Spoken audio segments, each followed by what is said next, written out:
Alright, so this demonstration's for doing box offsets, alright? Offset is 2 equal bends.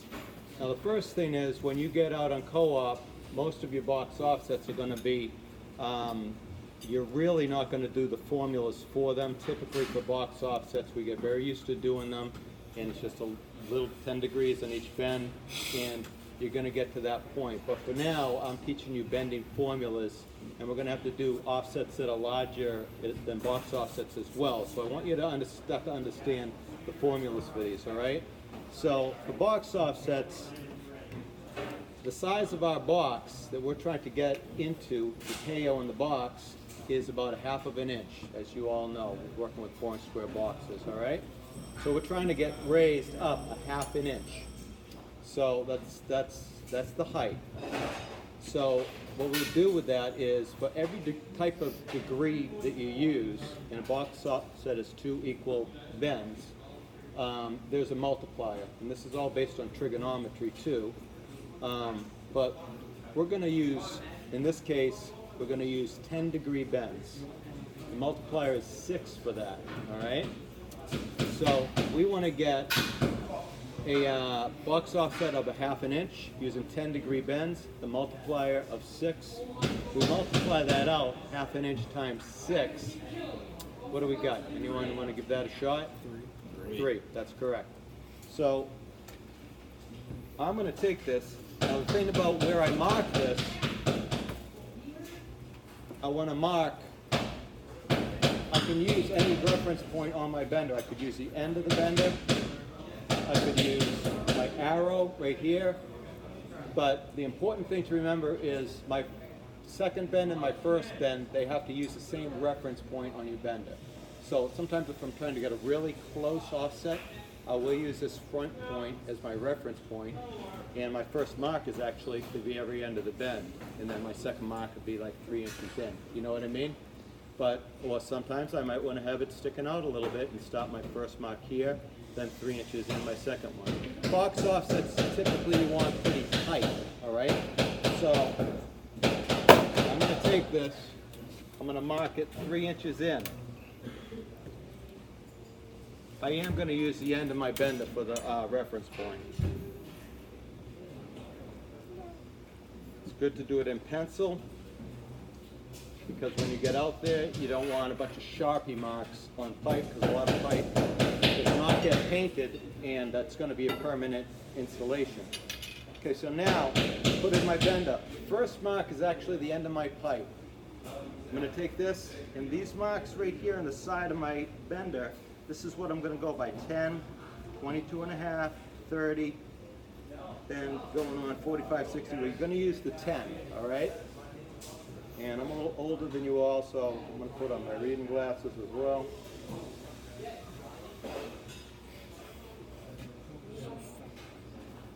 Okay, so now I'm about even. The bottom is about even with the bottom of the pipe. But what I want to do is double check with my protractor. I don't think, did you use this last year? No. Really? Not really, right? So protractor, it gives us our degrees as we pull it up. And this will actually tell you exactly what you're trying to get. Either way, it will work both directions.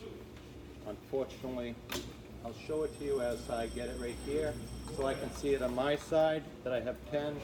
On your side, can you see that it's on 10? You might not be able to, but yeah, it's coming up to the 10 mark. It's like 15. Yeah, it's like 15. Let's take a check. Yeah. Well, let's see. Am I a little high? Yeah. Okay, well, that's not the end of the world, too.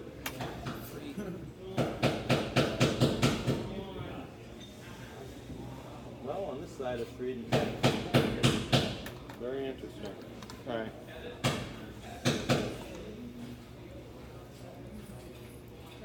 Yeah, there we go. I think it just wasn't hitting right on it. All right.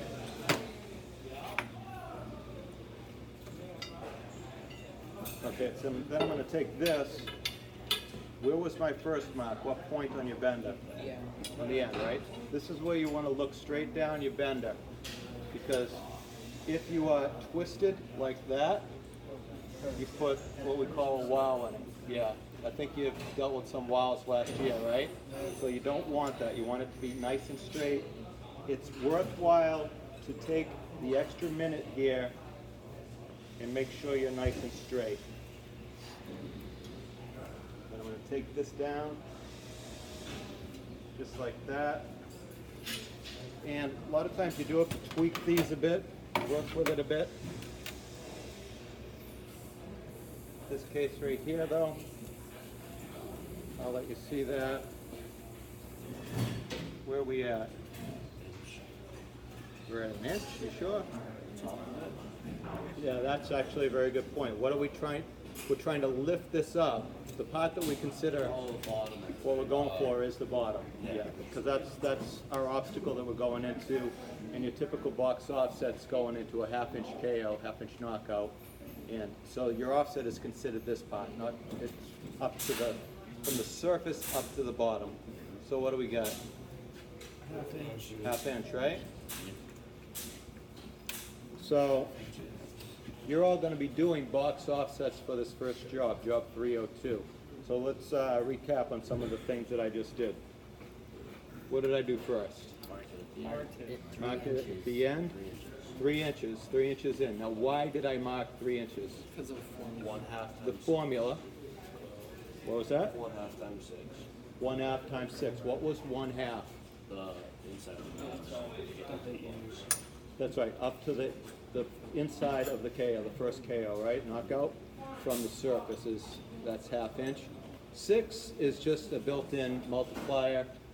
For every degree you use, there's a different multiplier, and that is based on trigonometry.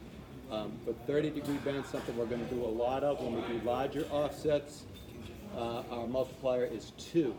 For 45-degree bends, our multiplier is 1.4. 45-degree bend offsets we do sometimes, but not as often because it's a very tight, it's a lot tighter of an offset. And if we do tight bends, after you put up your piping, what happens next? What goes in the piping? Wires. So if you have a real tight bend or a shallow bend, which one do you think is easier to pull the wires into? Shallow, that's right. So that's why if I have a choice, I'll go with 30s over 45s.